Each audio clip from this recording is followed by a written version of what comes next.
it's a pleasure. I talked to Harvey today just to get some background notes because I've spoken to him a number of times, but I thought we'll be talking to some specific items just to introduce him to you, because some of you know him a bit better than others. And so Harvey has been well known, a well-known pharmacist here in Charleswood for 30 years.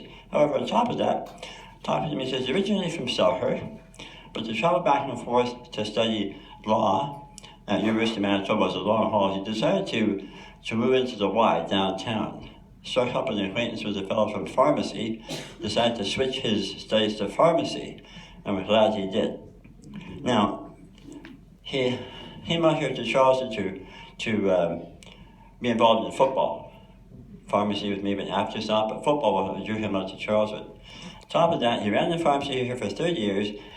After that, went up to Rankin Inlet for 4 years, was up there, and then he and Ron came back downtown. Didn't want to move into the city, such as Charleswood would be. They moved to Himley. But now, his daughter and family lives here in Charleswood, and he's not that far away on Wellington Crescent. So we're glad to have him here. I think you're going to enjoy some of the stories he had. I won't tell them, he'll tell them to you. Please welcome Harvey Hannon.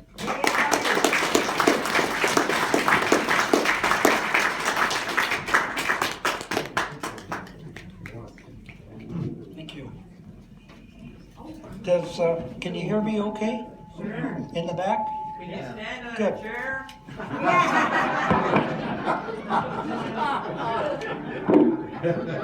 Well, this presentation, as I understand it, is about setting up a business in Charleswood, and in particular, Canton Drugs Limited.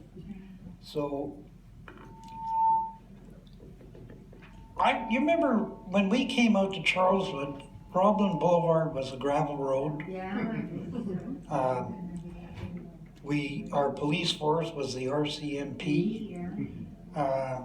But that didn't deter me, because I was brought up in Selkirk, and the population while I was going there never exceeded 4,000 people, so I'm not a stranger to small town Manitoba.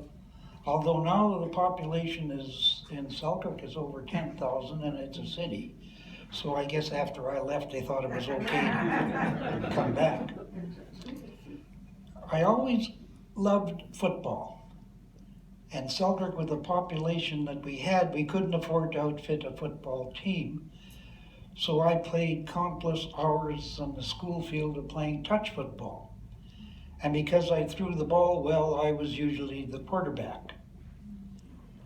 I read in the paper that the Elmwood Bombers, which was an intermediate team from the Intermediate League in Winnipeg, were looking for players or holding tryouts. And here I was a high school kid. We never had football in Selkirk. I was a high school kid, but I went out anyway and I made the team. And it was while we were playing in one, we used to play out in the fields or whatever it is. We were playing out in Transcona once against the Transcona Railroaders. And after the game, some fella came up to me and asked me if I would come out with the St. John's grads of the Manitoba Junior League. Now, to me, that was big time because they played in the old Osborne Stadium. So I went out with them the next year, and when I went to my first practice, I was introduced to the coaches of the team, and they were ex-Blue Bomber players. The line coach was a fellow by the name of Rube Ludwig. Many of you wouldn't remember Rube, a very fine person. And he was the line coach, and Benny Haskin was the head coach. Now, you may remember Benny as the former owner of the Winnipeg Jets, who signed Bobby Hull to $1 million contract. I guess he didn't have any money because I didn't get anything for signing with him. It was time to think of my future education. I was traveling and commuting to Selkirk to United College, which is now the University of Winnipeg. And during the winter, it got a little hard, so I got a room at the YMCA next to a fellow by the name of Howie Swartz, who was in third year pharmacy and originally from Toronto. And he had a hot pot, and we used to make coffee, and we'd sit and talk and whatnot, and he'd talk about pharmacy and how much he enjoyed it and some of the stories that went along with pharmacy, and I got interested in that. And I said, oh, but Jesus, I don't, he says, you should take pharmacy. And I said, well, I have to do a 2-year apprenticeship and all that. He says, so what? It's only time. Well, at the end of that year, I decided to go into pharmacy, and that was some of my problems too, because I was born in Detroit, Michigan, and came to Canada right after I was born. So I had been living in Selkirk for 21 years, and I didn't realize I wasn't a Canadian citizen. And so they did not accept my apprenticeship that year. So I really, instead of spending a 2-year apprenticeship, I spent a 3-year apprenticeship. But, I enjoyed it, although because the apprenticeship was part of our education, we weren't paid a hell of a lot. I got $25 a month, and with that I had to pay my bus fare to and from Selkirk, and it was pretty tough. But I did get into pharmacy and finally graduated in 1956. And I took a couple of positions in pharmacy, and it was here that I was contacted by my old football coach, Benny Haskin. And Benny said, well, I have this little shopping center in Charleswood, and I like a drugstore in there, and I want you in there. And I said, oh, Jesus, Benny. I just graduated a couple of years ago. I just newly got married. I'm making money for the first time in my life. I really don't want to go into business. Well, he says, let's talk about it. Come to my office.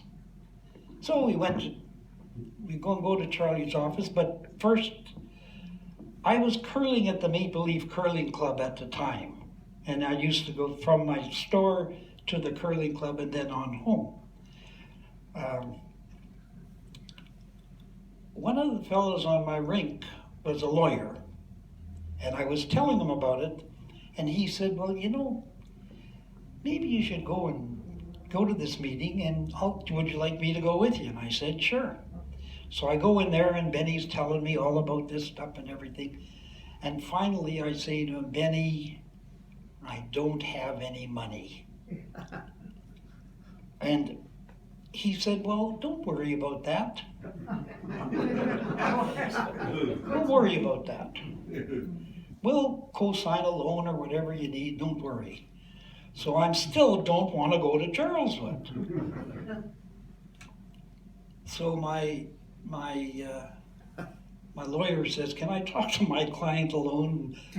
Charlie and his partner go out of the room, and he says, look, he says, if you went to your relatives to borrow money or ask them to co-sign a loan for you, they'd tell you to go to hell. He says, here, he's going to do it for you. And we'll form a limited company, and if you go belly up in 6 months or 8 months, what the hell, you walk away from it and you haven't lost anything. So I took it.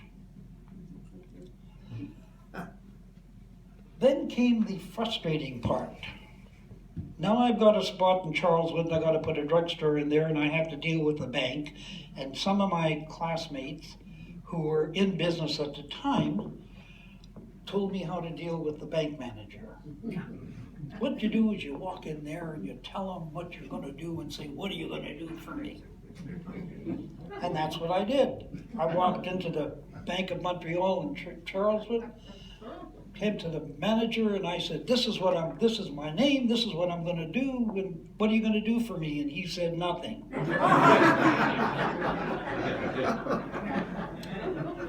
So that will be another story. And then there was my sign. The stores that I was working in and managing were Rexall stores. And I wanted to have the Rexall agency because they had the 1 cent sale, which was twice a year, and it was a good promotion. So we put up the sign, we're all ready to go, and the Metropolitan Corporation of Winnipeg stepped in and said, you can't have that sign there. It's over 12 feet, and because there's Rexall on there, that's an advertising sign, not an identification sign. So I had to get a special dispensation or something to use that sign. Well, it took me 3 months, 3 appearances before the corporation, and a few $1,000s, because every time you step there you have to pay a fee no matter what it is. But I finally got my sign. So now I was in business, and one I was not that enthusiastic to be in. We opened with a minimum inventory, and I did have a reputation with our suppliers that they knew me from my experience in managing other drugstores, so they gave me 90 days dating. That meant I didn't have to pay for the merchandise I put into the store for 3 months. Then 3 months came and went, and now they want to get paid. And I don't have any money, and I haven't heard from Charlie.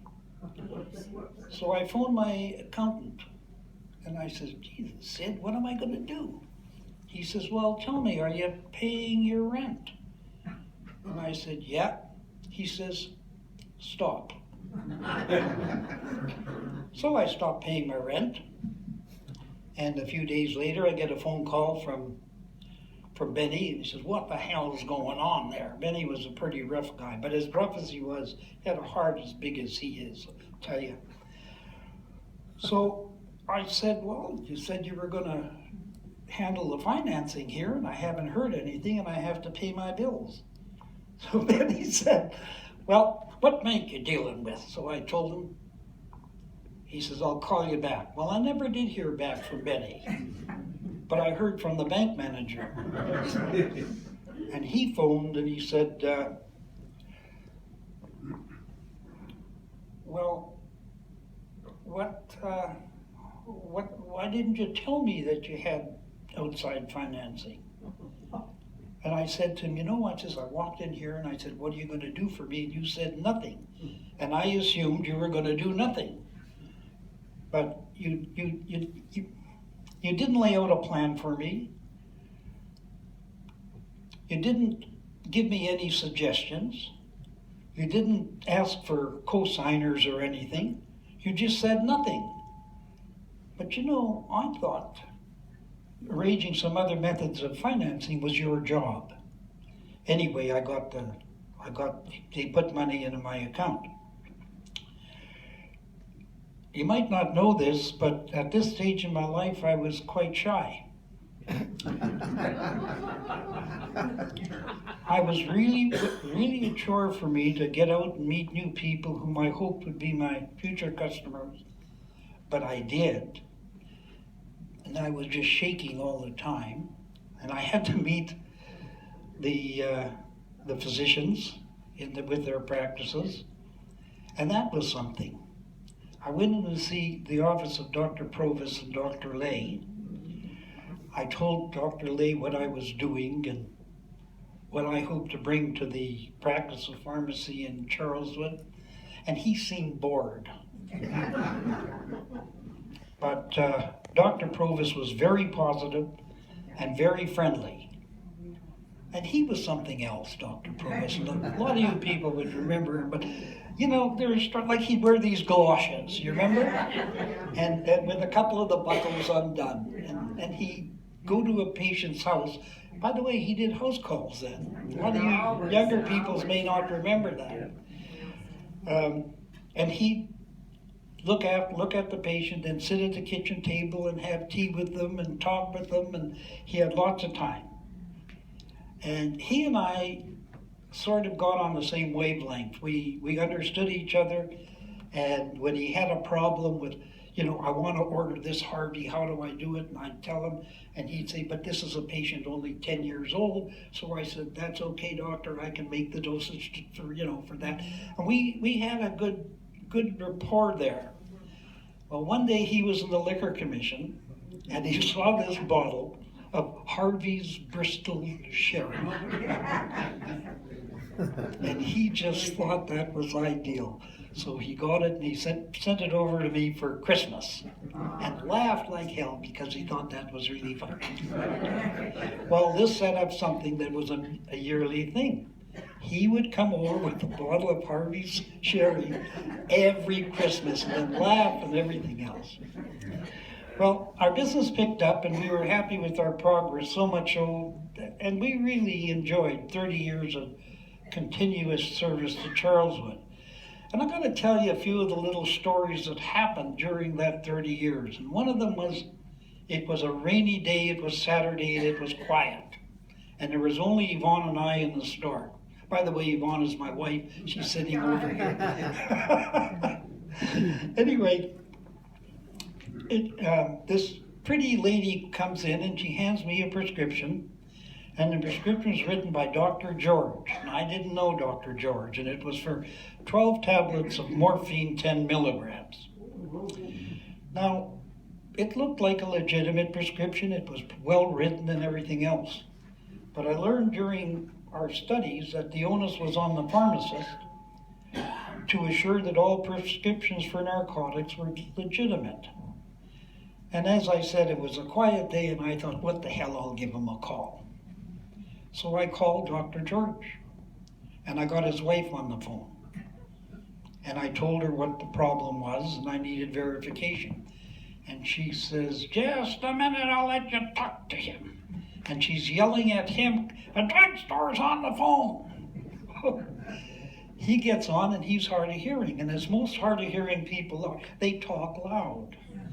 So he's actually screaming at me on the phone. I tell him again and I'm screaming at him. And I'm telling him what the problem is and he says, I did not write that prescription. I do never order narcotics. My practice is restricted to doing physical exams for Air Canada pilots to renew their license. And he's yelling at me, and she's standing right here, in the counter in front of me, who no doubt could hear. So I told her I couldn't fill the prescription. She said, okay. She turned around and walked out. What am I going to do now? And I'm trying to think, I got to report it. So I phoned up the RCMP, and it happened that the fellow that was the officer in Charleswood was a fellow that had worked in Selkirk, and I knew him. And I told him, he came down, and I says, I'm reporting it to you. He says, what do I do with it? I says, I don't know. I'm just knowing I have to report it. So he says, what should I do? I don't know. He says, I'll set up a roadblock.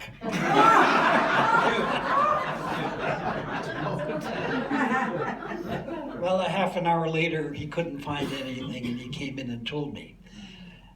By then, I realized that I had to phone this to the narcotics branch and the Manitoba Pharmaceutical Association and all those things. But it's good to have these things happen, and then you find out what you're supposed to do.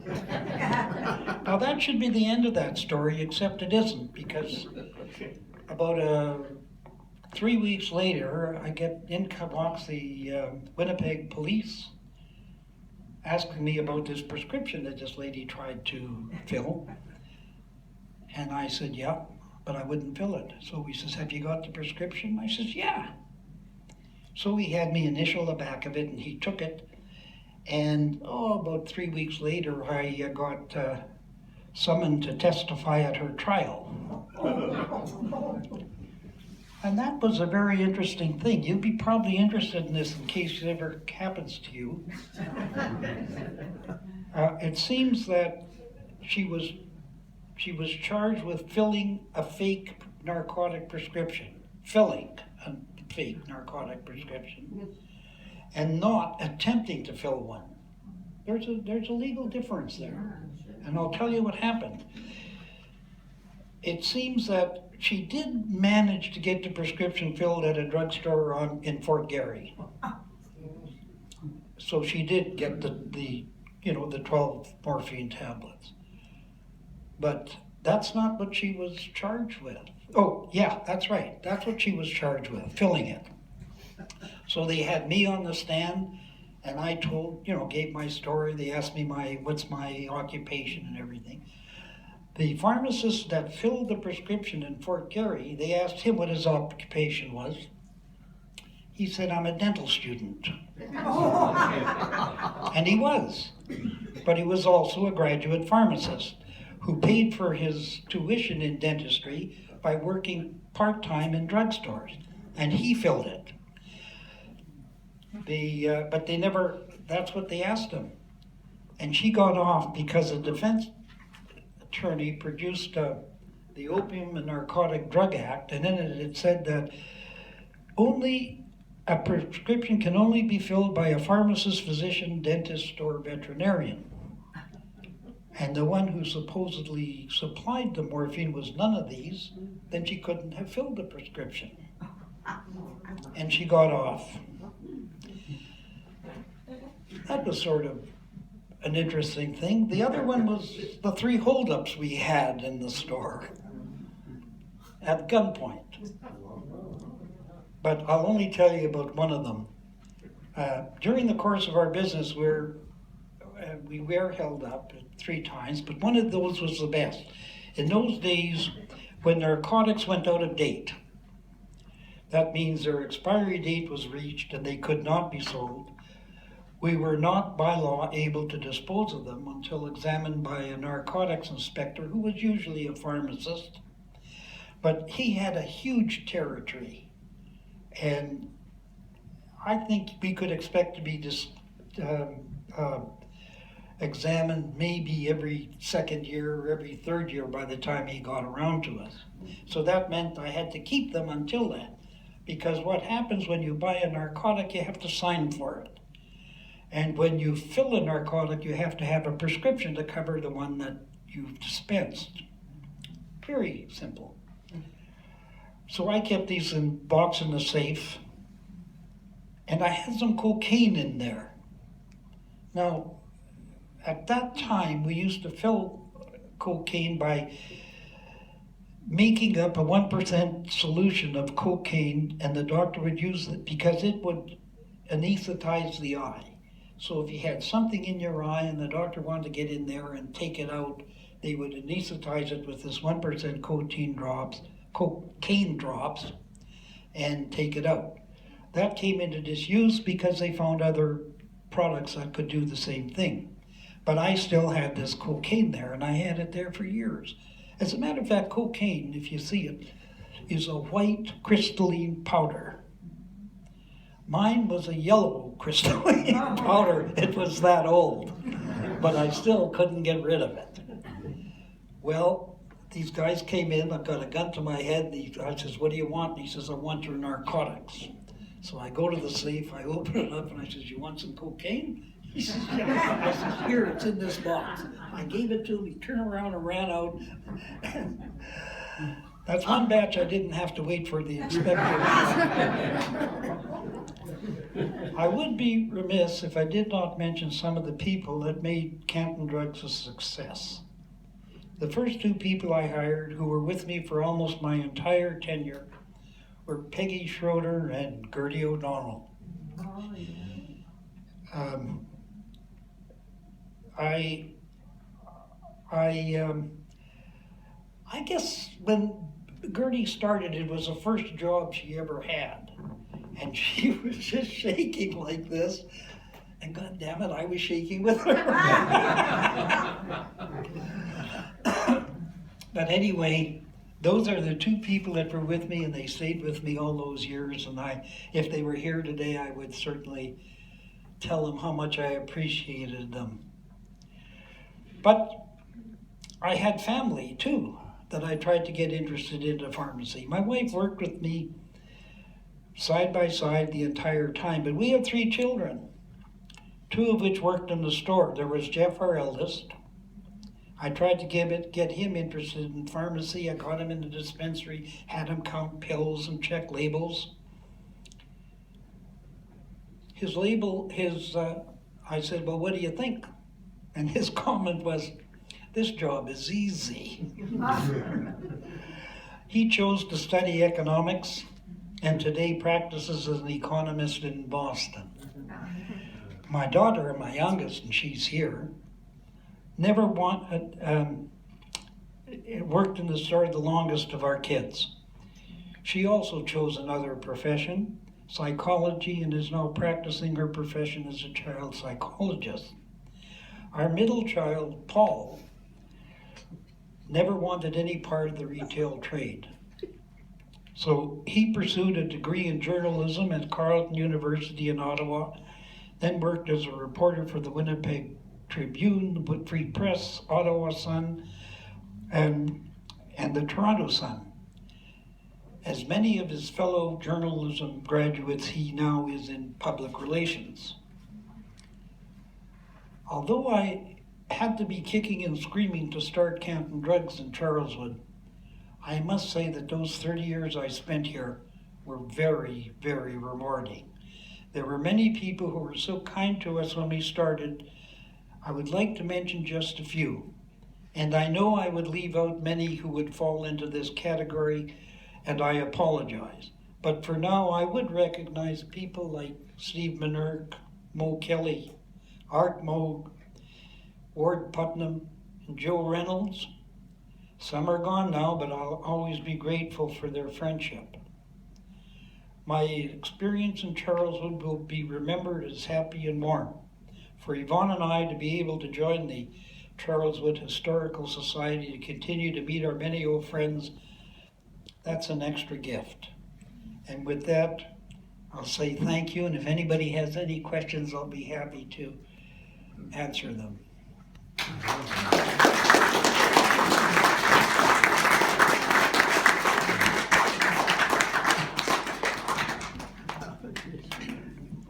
When did Oscar join with you? Oscar joined me, many people don't know that's my brother Oscar. He worked for years in the post office at the store. He joined us about 8 years, I guess. Was it 8 years? Yeah. After we opened.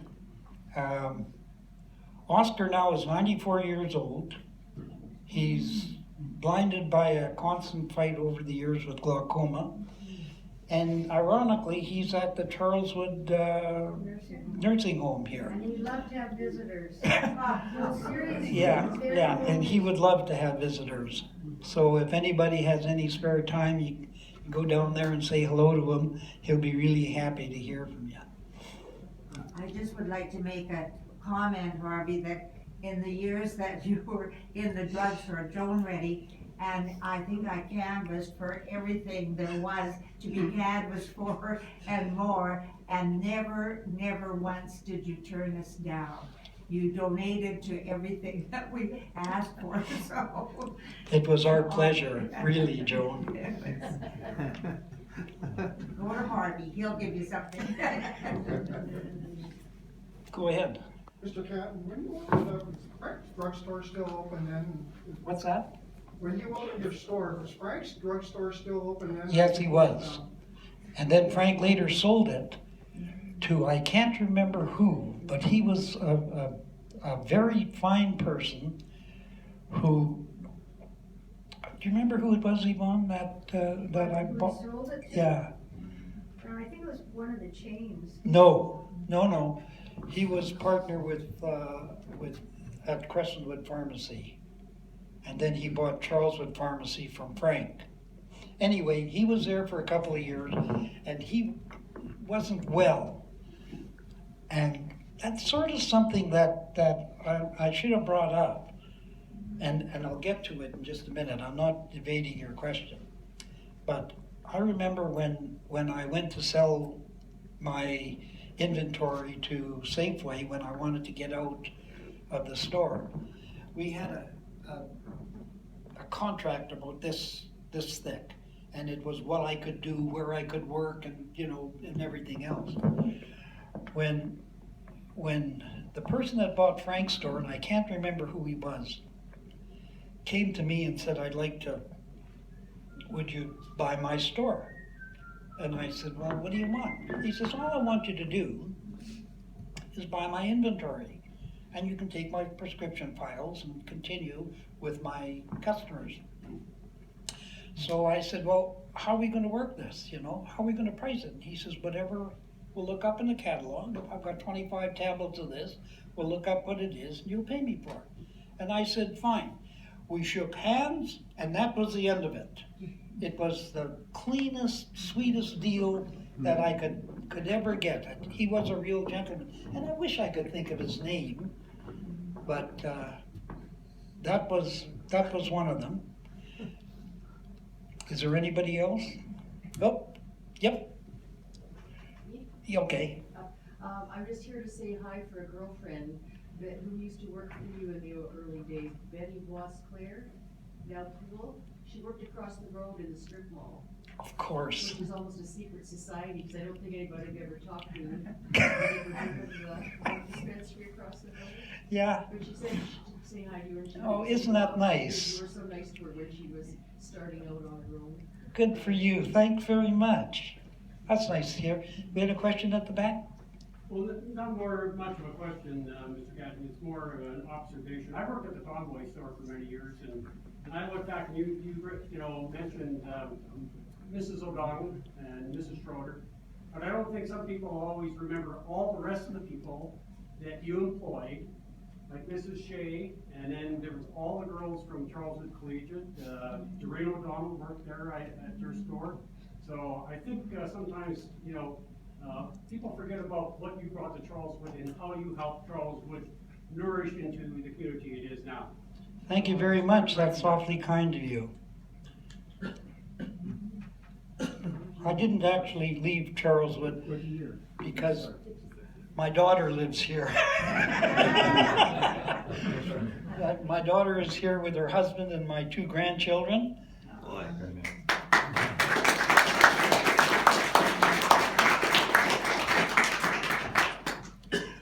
Go ahead. Did you have any recollections of some of the little stores in the village, like the shoemaker shop and all the little stores that were along the edge? Yes, one of the well, Mel's first of all, barber shop?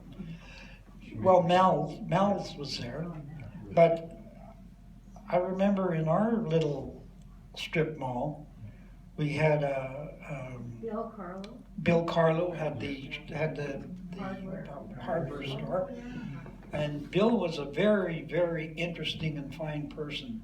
And one of those guys that could do anything. You bring something to him, and you couldn't get it together or whatever, he'd just take a look at it and know exactly how to put it together, and he was just great. And then there was the hairdresser. Raymond. Does everybody remember Raymond? And Mrs. Oaks had the dry cleaning. Oh, yeah, there was a dry cleaning, self-dry cleaning thing. But Raymond was good because every Christmas he'd bring a bottle of home brew. The important memories. How about restaurants? Is there any that you used to nip out and there were favorites? Well, yeah, we used to have lunch at the Charleswood Hotel with the Bloomers. And then there was that. Mateo's opened. Oh yeah, and then Mateo's down the street. And no, there was never. Was White Castle there when you were there? No. That was across the street from us, Yvonne. Was that after we left? White Tower? Harvey was here. It was here? Okay, yeah. Hetherington's? Hetherington's? Oh, Hetherington The catering? Catering were there too.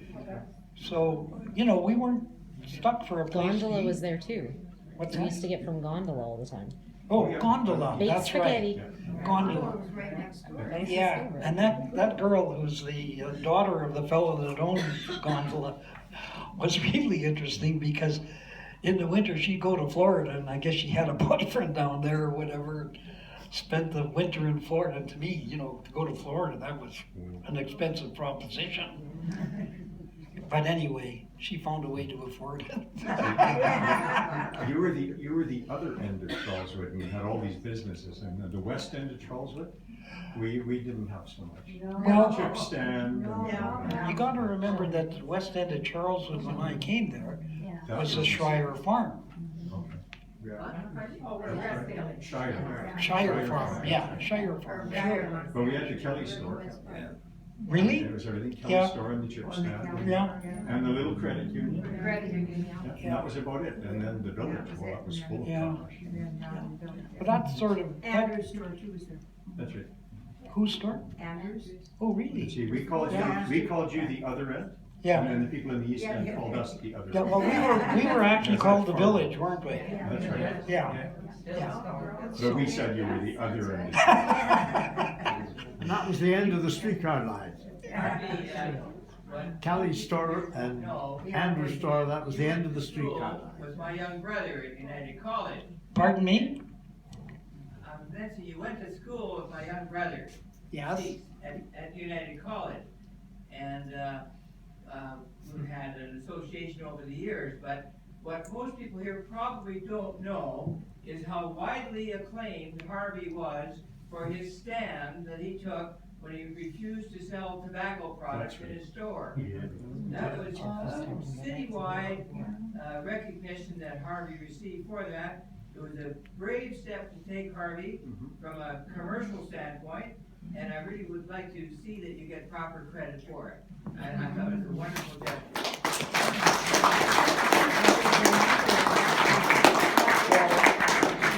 Well, thank you, George. You'll have to understand the reason behind what I did there and what happened. And that is, I was at the time president of the Manitoba Society of Pharmacists. And we were undertaking a publicity campaign, trying to show the pharmacy as a center of health in your community. And we read an article about how could pharmacists be centers of health in the community when they sell a known health hazard like tobacco and cigarettes. And so I was talking to the registrar of the Pharmaceutical Association. I don't know whether you knew him, George. Stu Wilcox, did you know Stu at all? Okay, Stu was a couple of years behind me in pharmacy, and he became the registrar. And I said to Stu, you know what? I'm not making any money on cigarettes anyway, and that would be a hell of a thing as a promotion to make pharmacy the center of health in the community. And so he said, yeah, that's a pretty good idea. And then the Canadian Pharmaceutical Association, that's the Association of Pharmacists all across Canada, they were going to come up at the next convention and they were going to make a motion or a resolution that pharmacies shouldn't be selling tobacco. And I said to Stu, well, that's a hell of an idea. It's a good time for me to do it. Well, as soon as that came out, the newspapers and TV and everything called Stu. And Stu says, don't talk to me, talk to Harvey Canton out in Charleswood. And that's really how it started. But I got to tell you that the newspaper came in, took a picture of me in front of the dispensary, and it went across Canada on the Canadian press. And one of the guys that used to call on me for Rexall, who was in Toronto, he saw it, he cut it out, and he sent me a note and said, what are you going to get rid of next, condoms?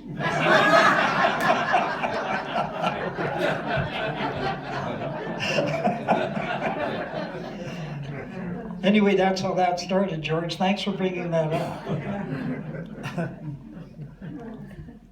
Go ahead. You have a good relationship with Ike Kraut? You know, that's somebody else that was working in Charleswood for years. Ike and I were very good friends, and we bought a lot of stuff from Ike because he had regular stuff, not dress stuff, but, you know, boots and stuff like that. And of course, in Charleswood, you needed boots in those days. So that's yes, very good. I was very disappointed or sorry to see that he had died.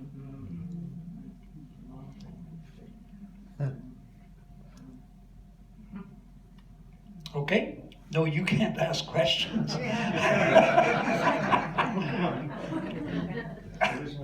understand that you have a lot of connections with the Winnipeg Blue Bombers executive. Can you explain why they lost yesterday? Exactly. The I want to Dave tell you answer. that when I left Winnipeg for Rankin Inlet, I had to give up I was, what was I? Director. Oh yeah, my seat on the board of directors of the Bombers, and they've gone to hell since then.